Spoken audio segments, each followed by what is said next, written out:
What is going on, ladies and gentlemen? Welcome back to Auto Auction Rebuilds. Today, we're back with, oh man, honestly, one of my favorite cars that I've had in a while, next to the 57, and this one, maybe.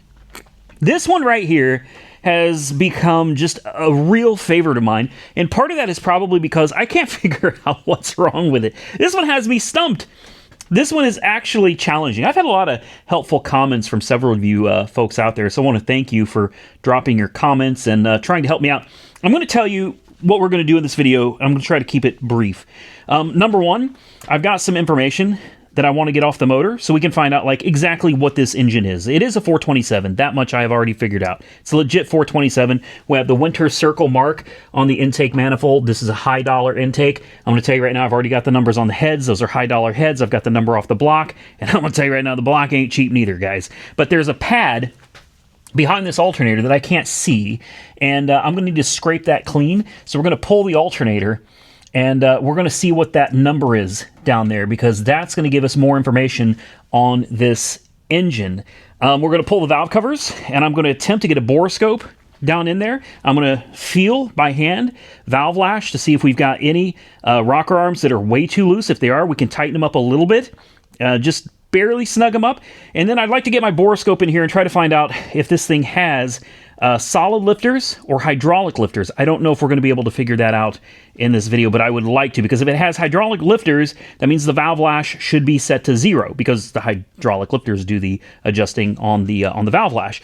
But if they're solid lifters, that's a different story, because then you have to set the valve lash by hand. I do believe we have a timing issue. That's another issue I would like to try to address in this video. I've got brand new plug wires. Nick was out here the other day. We were messing with it, and he saw spark coming from somewhere. But he said, "Oh, look at the lightning bolts." He doesn't know that that's not supposed to happen. I was like, "What?" He said, "Yeah, you can see like lightning come off." And I was like, "Okay, yeah." So definitely we're losing spark. So I got new plug wires. We already put in a new distributor in the last video, so that's not a problem. But the problem we're running into, and I've left the distributor kind of loose for this purpose, is we're bottoming out. This is as far as we can turn the distributor, because it runs into the intake manifold. Yeah, so my idea, and I want you guys to tell me what you think, is I want to, this is number one, and as you can see, it points towards number one up here. All right, but what I want to do is I'm going to change this. Since the car is wanting the timing to go this way to run better, I want to take number one and move it over here. This will then be number one, and then we will change the rest of the wires accordingly, so that once we get number one from here to here, we'll be able to move the distributor up, I don't know, about there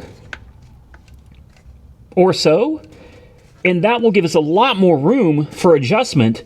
Either, this is a little tight, but either direction we should have plenty of room for adjustment to try to get the initial timing set on this thing. And new spark plugs. I couldn't find spark plugs for this thing to save my life. Spark plugs are super difficult for me to, they were, to get in a quick hurry, I should say. So I got AC Delco Rapid Fire. These are number 4. They're spark plug number 4. So there you go. So why don't we jump in to this? Let's pull off this alternator. I've already disconnected the battery. Let's pull off the valve covers, and let's just have a look and see what's going on inside this engine. All right, are you ready? Let me show you what we've got so far. We're going to start out with some spark plugs, because these are a pretty good indicator. You guys know I cleaned these up before we started really messing with this thing, and what I see here are 4 carbon fouled, but what appear to be relatively dry spark plugs. Not to be unexpected. Here's where it gets interesting. We come over to this side, and do you see this? These are wet. Like, so wet it's dripping onto the paint. Soaked in gasoline. Every spark plug on this side of the engine is soaked in gasoline. Now, speaking of the engine, those are going to be aftermarket roller rockers, guys. So that's interesting. We'd like to take a peek down in here and see if we have... Oh, I can see lifters right there. I see lifters. What do you think we got, guys? This is going to be a big deal. Let's get down in there. Can you see? Oh, man. That's... Oh, it's so hard to see. All right. We got the Borescope down in there to take a look at the lifters. And do you see what I see? I know the screen's a little bit blurry there, but maybe we can get down a little closer. A little closer. Uh-oh. Yeah, you see that? Those are solid lifters, guys. Those are not hydraulic lifters. That's unfortunate. I was really hoping. I was really hoping we were going to see some hydraulic lifters, but nope. Those are solid, and that's fine. That just means you got to adjust the valve lash, which is, you know, kind of a pain, but not the end of the world. And I've done a little research on it, but I'm going to be honest with you guys. I've never actually had to do this before, so this is new. I think it's important we also run a compression check. I've removed all the spark plugs and plug wires, obviously. Valve covers removed. I think it's really important we try to figure out what's going on with this engine. A compression check should be a good place to start, as well as sticking the borescope down each one of these cylinders and just trying to take a peek and see if we can see anything, if something's damaged. I've already had a look at the majority of this engine. I'm pretty impressed with the parts. I'm going to tell you right now, and it's fine if you don't want to believe it, but there's about, oh goodness, this engine, about 12 grand. And I know there's going to be about 100 people out there just in the comment section. There's no way. I'll get to that in a minute, guys, but I don't think you understand how valuable these parts are that make this engine. This is a very valuable motor, guys. So I'm hoping that it's not hurt, but we definitely need to dig in a little bit deeper. I think we'll start with the borescope down each cylinder. Let's just try to get an idea of what's going on in each spark plug hole. Let's take a look inside these cylinders and see what we find. So we're going to take a quick peek into cylinder number 2, and would you look at how beautiful that is? I mean, seriously, that is the cross hatching. This engine cannot have a ton of miles on it. There's no way, man. No way. I mean, obviously there's some scoring. That's normal from the up and down movement, but look inside of there, man. Not even that much carbon buildup. No rust at all. I mean, this... Wow. It'd be great if we could see like a number on the pistons, you know? Anyway, cylinder number 2 looks amazing. Cylinder number 4 looks less amazing. Cylinder number 4 is almost to the top of its stroke, and I can clearly see something fell into this engine and beat the hell out of that piston. I don't know how well that's coming out on camera. I think what we're going to need to do is turn the engine over. Let's bring this down some, try to get a more clear picture of what's going on with this piston, because that,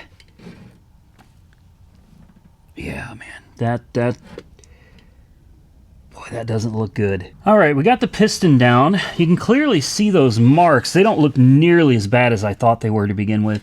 I mean, you shouldn't have indentations like that in your piston. If you do, obviously something has bounced around on there. Something caused the damage, but that doesn't necessarily mean it's not going to run.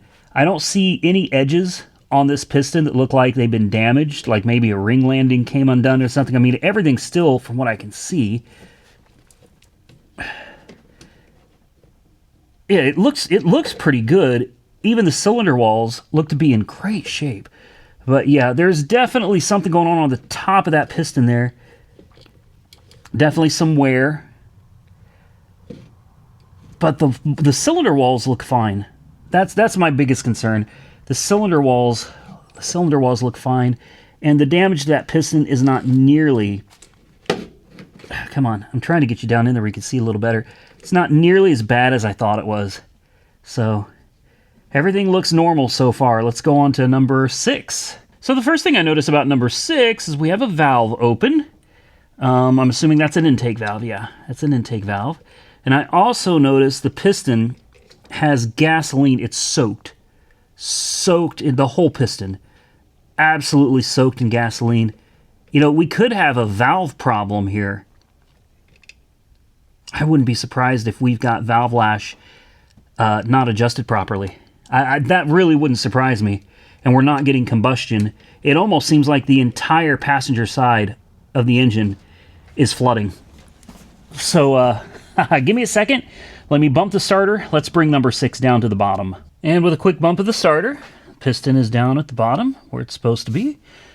And verdict is valve is no longer open. That's good. I mean, the valve's working, right? That's always a good sign. Everything in here looks good. Slight bit of wear on the cylinder walls. Typical, you're going to see that in every cylinder. But we do have nice cross-hatching still in here. And it's hard to see in this one for some reason. But piston looks good. It's just flooded, guys. It is absolutely flooded. So far, guys, this is looking pretty good. Now we're in number 8. Let's get a closer look at that. Again, it looks fine. But I do see, looks like a little bit of chew marks on the top of this piston as well. But I haven't seen anything in the cylinders at all. You can see the cylinder walls look really, really good. If you get down on it, though, you can clearly see the damage to that piston. For sure, something. You know what that could be? I bet I know what that is. I could be wrong. I could be wrong, but I'm wondering. I'm wondering if that's not detonation that's been damaging the domes of the pistons. All right, moving right along. Cylinder number 1. I notice we have a valve. You can barely see it right there, but there's a valve open on number 1. All right, that's going to be the intake valve. And, ooh, is there damage on, do you see the damage on that cylinder wall? There is some damage on this one. Look at that. There's this weird kind of pitting. I don't think it's enough damage to cause it not to run or not to have compression, but you also see damage down on the top of the piston too. There was water in this. That cylinder had water in it. That's what it is. Yeah. This cylinder definitely had water in it. We've got some pitting. Yep. All right. So we found a little bit of damage on cylinder number 1. Let's move along to number 3. All right, cylinder number 3. We've bumped the starter. You can see a valve partially opened right there. And it's not exactly all the way down. It's about halfway, but you can still see good enough, I think. The majority of the piston looks to be in pretty good shape. Cylinder walls, I mean, they look all right. There's that valve. And then piston, wet. Definitely not firing properly. That's for sure. She's flooded. Oh, I'm dropping everything. Great. Okay, guys. Let's move on to number 5. All right, number 5. We're almost done, guys. In case you're getting bored. It's important, I think, to really start checking this engine out. Because if things look too bad, we're going to have to take it out of the car and tear it down. It looks like there may have been some water in this one at one point in time too, but I don't see. I wish this would just stay. I don't see any significant damage at all. I wish I had a better view of the piston. Unfortunately, this is just as good as I'm going to be able to get with this particular tool, and there's rust in this cylinder too. Do you see that? Take a look at that. This is what makes me think there was water or maybe moisture in here. Is we actually do have some rust, but I mean, I don't see anything that screams we're not going to have enough compression to fire on any of these cylinders. Well, I said that right before I saw this. Now, this is concerning. Do you see the lip right here? That ain't normal. There's definitely some damage to that piston as well. But this lip right here almost looks like it's been partially melted. You can see the reflection of this lip on the cylinder wall itself. Oh boy. Huh. Can we get down a little? Man, I just don't know. I just don't know. Got a valve open there too. All right, well, I've done my due diligence. I think now the only thing that makes sense is we need to get a compression gauge out, and we need to find out if this engine's got any compression. Well, we ran into a bit of a snag. My compression gauge, unfortunately, doesn't fit these like crazy massive spark plugs. The gauge literally just falls right. It's like throwing a hot dog down a hallway. I'm sure some of you heard that expression before, right? Well, it ain't good, guys. So compression is out the window. So here's the next thing I'm going to sit you guys down on this side of the valve train. I've disconnected. Number one, we have the coil disconnected. All right, so there's no chance that we're going to have spark in this engine. Number two, we will have fuel, unfortunately. It's going to wash out with fuel a little bit, but no spark. Plugs are all removed. Plug wires are taken off. I just want you guys to watch the valve train, and let's see if we've got all of the valves on this side of the engine at least going up and down like they're supposed to. Are we ready?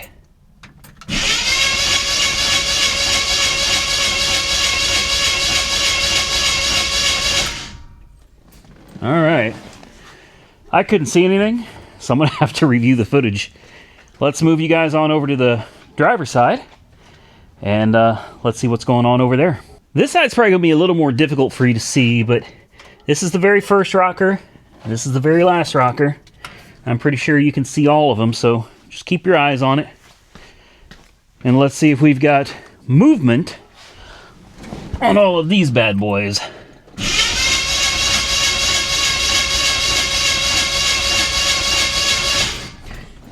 Telling you guys, I hear top end noise. I think we got valve lash problems. I'm telling you, and I got a hunch that we got valve lash problems. So, just out of curiosity, let's just check.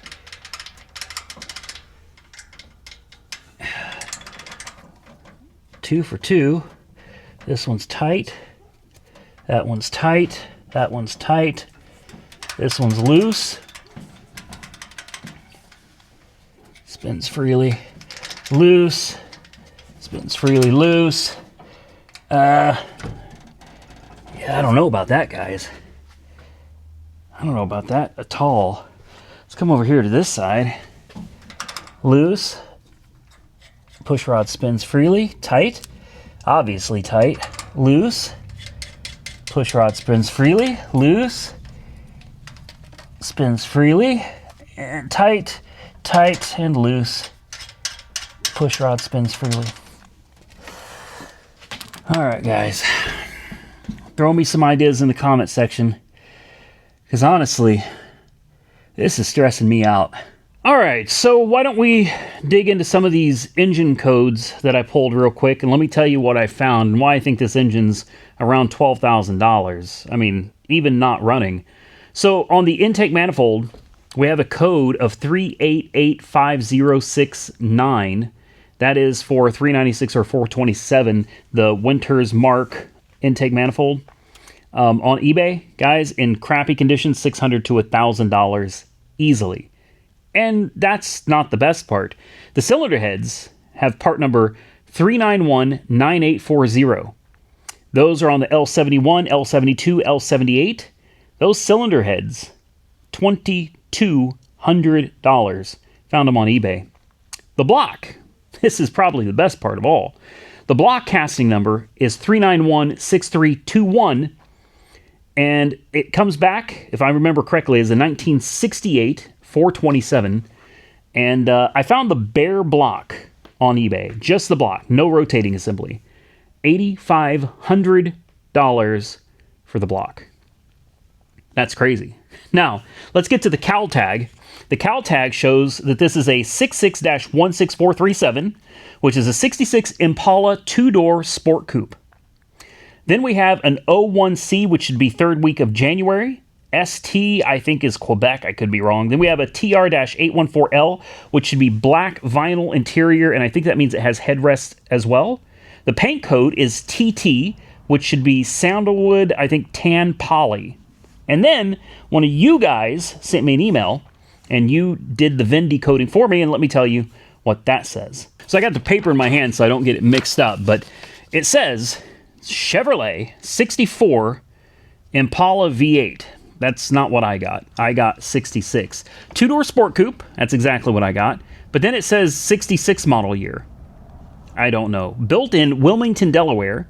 The product serial number. This is not a true SS, which I think we all figured that out by now.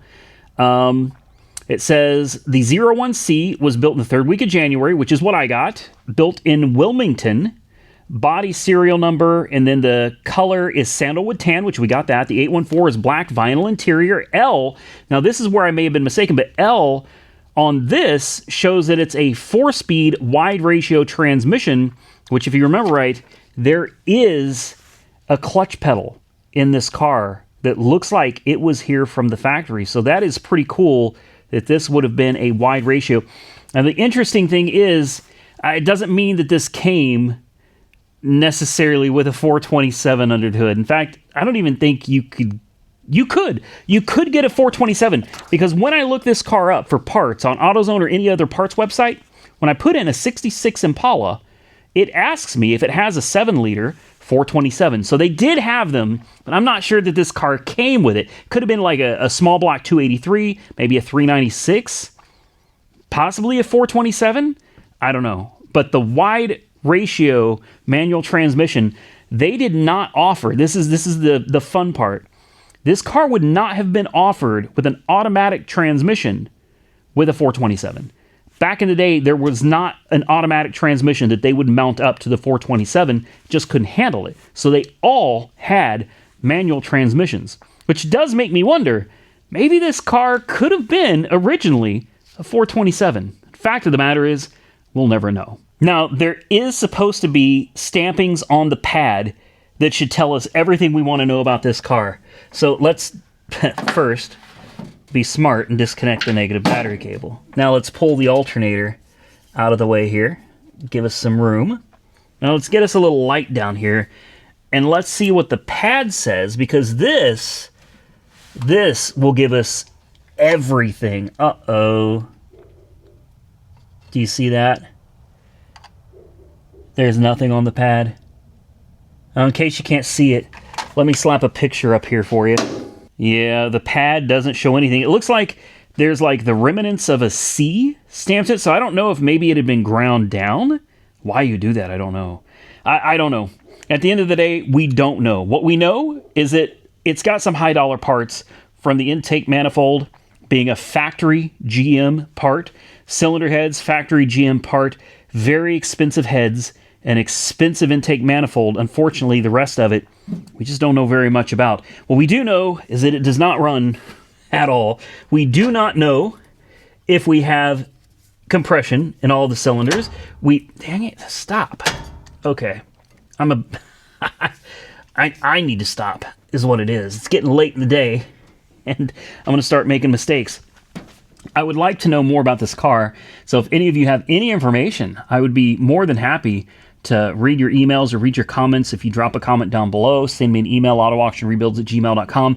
I'm very interested in learning more about this engine. I wish we could find the person that built it so we'd know a little bit more about it. So now we're starting to get to a complicated part for me, because this is where my knowledge starts running really, really thin. And I'm not ashamed to admit that, guys. A lot of people are always in the comment section, you don't know anything about these old cars. Well, you're kind of right. I mean, I know enough, and I've admitted this before. I know enough to get most things fixed and running, and I know enough to get myself in trouble. But when it comes to things like this, where we're running into problems with potential valve lash issues, this is where I'm lost. I'll be the first to admit, I don't know how to tune a carburetor, although I have been working on trying to get the floats set just right. And the idle mixture screws, I think you tighten them all the way down, then you slowly start letting them out. Put a vacuum gauge on, and when you reach maximum vacuum between both of the circuits, then you've achieved, well, your perfect idle circuit. I think. I could be wrong. Somebody will connect or correct me in the comments down below if I'm wrong, I'm sure. So setting the valves, here's what I've done. I've double, triple, quadruple checked top dead center. And you'll notice top dead center, you see where the rotor's pointing? Number one, right where it's supposed to be. And I installed that distributor, so I'm proud of that. All right, you'll see intake valve is closed. Sorry, exhaust valve, my bad. Intake valve is also closed. All right, we're at top dead center. Now, intake on this car is, I think it's like 24, exhaust is 26. Unfortunately, my feeler gauges are all missing. So I have a 25. This is close. 25, and you're also supposed to check the valve lash hot. The engine's obviously cold, and now that it's torn apart, I can't make it hot again. So on the exhaust side, where you should be seeing about 26, man, that's pretty snug, guys. That's pretty snug at 25 thou. And then on the exhaust, I can't even get this in there. No, that's not even going to happen. I can't even get that in there, guys. Now, some of you are probably wondering, how could I possibly know whether this has hydraulic lifters or solid lifters just by shining a borescope in there? And there is a distinct difference between hydraulic lifters and the old school solid lifters. I wish I don't have anything that I could show you on hand, but there's usually like a C-clip on the solid lifters that hold everything together. On hydraulic, it's got like these bands that go across the sides. You can clear as day see the difference. And these definitely have the C-clip. So here's what I'm thinking. Another problem with trying to adjust the valves on this is we don't know what the cam grind is on this. Did somebody put an aftermarket cam in here? Has the cam been changed in any way, shape, or form from stock? Because if it has, the valve lash is going to be different. And you can clearly see that these roller rockers are not factory. Okay, those aren't factory. So it leaves me wondering if somebody's been in here and changed things around. By the way, these are 1.7s. So I don't know if that helps you guys any. It doesn't help me at all. It helps me absolutely none. The only real way to find out for sure on this cam, and I sure don't want to have to do it this way, but the only surefire way is to take the engine out. You know, take the engine out and just disassemble the timing cover. Take the timing chain. I mean, it wouldn't hurt to check to see if we've got any stretch on the timing chain anyway. Change it out and pull the cam. That's really what it would come down to, is pulling the cam and crossing your fingers that there's a part number, something on the camshaft, so that we would know exactly what the valve lash is supposed to be. So I have heard that from cold to hot, valve lash can change by, I would say, about 6 thousandths. So if you're looking for like 24 on the intake and 26 on the exhaust, then you might want to make it like 18. You know what I mean? I think 18 would probably be safe when it's cold. You guys tell me if I'm wrong, but I think I got this right. I think 18 would be safe when it's cold. And then, of course, once you get it running and heated up, you got to check it again after everything is hot. You got to make sure you've got them set where they're supposed to be. But yeah, that's where we're at right now, is I don't know where the valve lash is supposed to be set on this car, because I don't know if it has a stock cam or not. We could always set the valves with the assumption that it's stock, because here's my logic on that. The engine appears to be stock. Okay, and this appears to be a high horsepower engine from back in the day. This is one of those, they called them high horsepower BBCs, all right? I think this is one of the 425, 450 stock horsepower engines, and it's worth some money. And if you notice, everything is factory, even down to the intake manifold. It is factory on this. The cylinder heads, factory on this. So why would you leave all of this stuff factory and then change the cam? I don't know. But then I see these 1.7 roller rockers, and it leaves me thinking, why would somebody go from those old stamped rockers to rollers if there was no other work done to the engine? You know what I mean? What would the point be? So I'm really confused, and this is really frustrating, and this is the first car that I've run into where I'm just baffled. I'm just baffled. And you got to be very careful with these valves, because you can beat this thing to death if you adjust these valves wrong.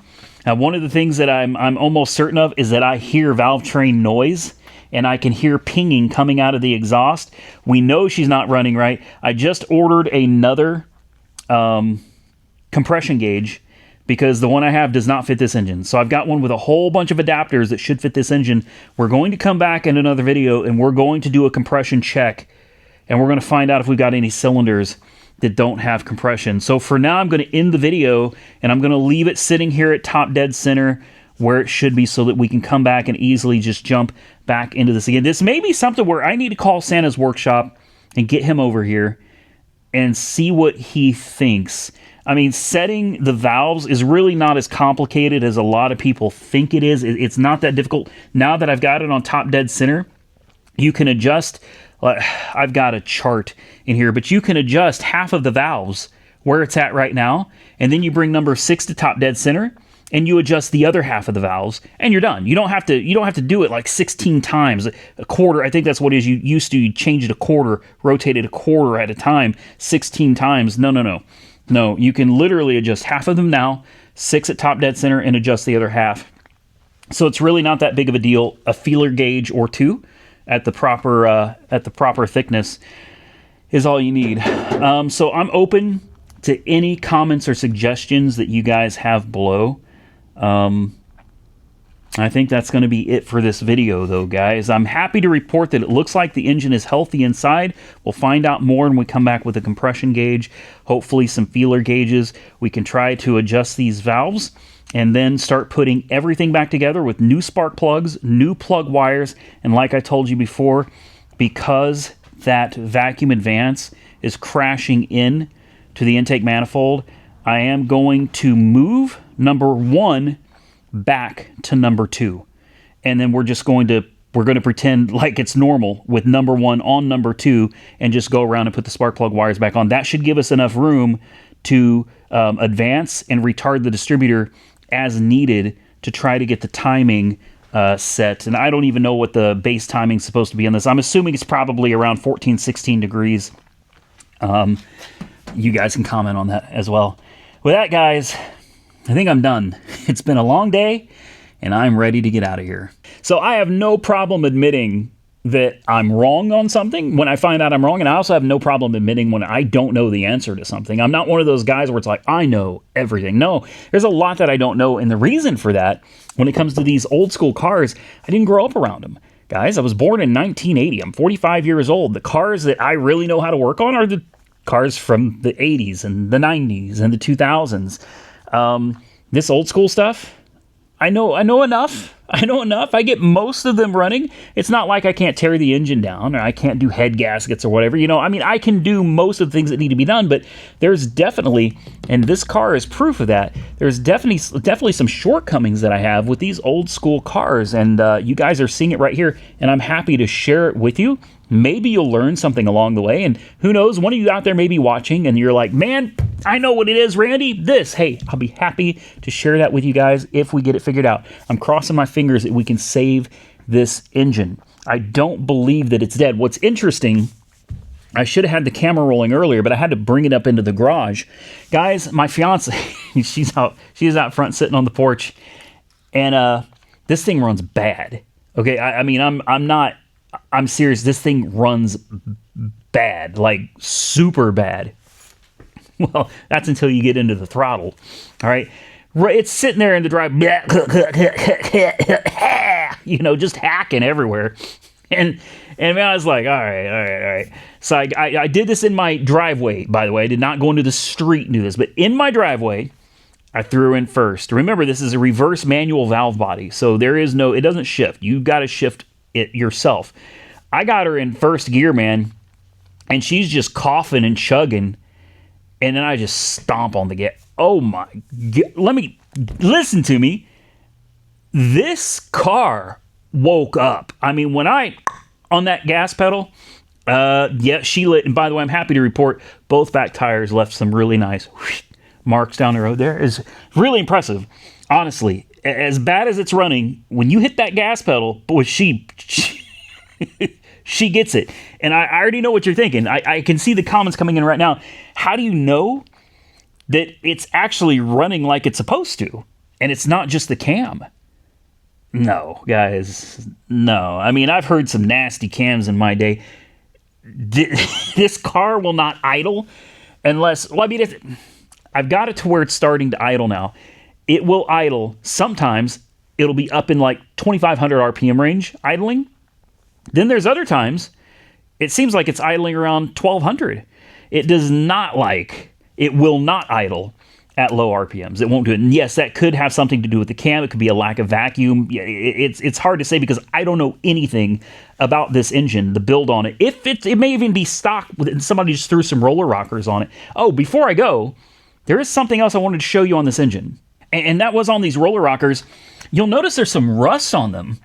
I don't know how well it comes out. It's not a lot. I don't think it's anything that's going to hurt it, but you can definitely see there's rust. So could that be from water intrusion? Like maybe I don't think so, guys. I'm not sure this engine's ever seen water. I'm torn on it, but I'm really thinking that the reason we're seeing any rust on or in this engine is probably because it's just been sitting. It's been sitting, and most likely the cylinders that you saw rust had valves open. And, moisture, obviously, it's not hard for moisture to get in, especially in Florida, where you're talking about, like, salt water. You know what I mean? And look at that one. Like, that one's corroded pretty bad. But overall, the engine actually, it looks really good. It almost looks like a relatively fresh engine. There's not much of any signs of wear on this thing at all. So anyway, I think this is where we're going to leave the video today. I've got a long day tomorrow with Monkey Wrench Mike. We got a lot of stuff we're going to get done. Like I said, if you guys have any thoughts or suggestions, feel free to drop them down below. I'm really looking forward to putting this car back together. If I go through, probably tomorrow, I'll try to film another video on this car. I'm going to try to check the valve lash on each cylinder, on each valve. I'll go get myself a feeler gauge kit set. I've lost most of my feeler gauges. And we'll go through and we'll try to just kind of rough it. You know what I mean? We'll get a rough estimate on things and hope that we're close enough. I am not going to adjust the valves unless I am certain something is wrong. Like if I put a feeler gauge in there and it's like 12 thousandths, obviously I'm going to be like, that ain't right. You know what I mean? That's not right. I'm going to do my best to leave the valves alone because I'm honestly terrified of hurting this engine or worse, destroying this engine, having to take it out and have it rebuilt or something. I don't want to do that. I don't want to mess up the valves. Or the pistons. So the goal is, hopefully, I get some feeler gauges. Everything seems like it's close enough to where nothing's going to get hurt, even though we've already had this thing running. Then the goal is to put new spark plugs in it, new plug wires, because we know some of the old ones were leaking, and then readjust where the spark plug wires are on the distributor so that we can actually maneuver that distributor, advance and retard, and try to get this timing set just right. Then we can work on the idle mixture. We can work on setting the floats, but we really got to get the timing done first. Oh, and we're going to run a compression check. So don't miss the next video on this car. I think we're going to be going through a lot of stuff. And with any luck, cross your fingers, with any luck, maybe in the next video, we'll be able to actually get this thing running halfway decent and take it out for a little ride. Thank you all so much for watching. If you enjoyed the content, hit the thumbs up button and let me know. Consider subscribing to the channel if you haven't already subscribed. And until next time, stay safe out there, everybody. I look forward to seeing you all again very soon in the next one.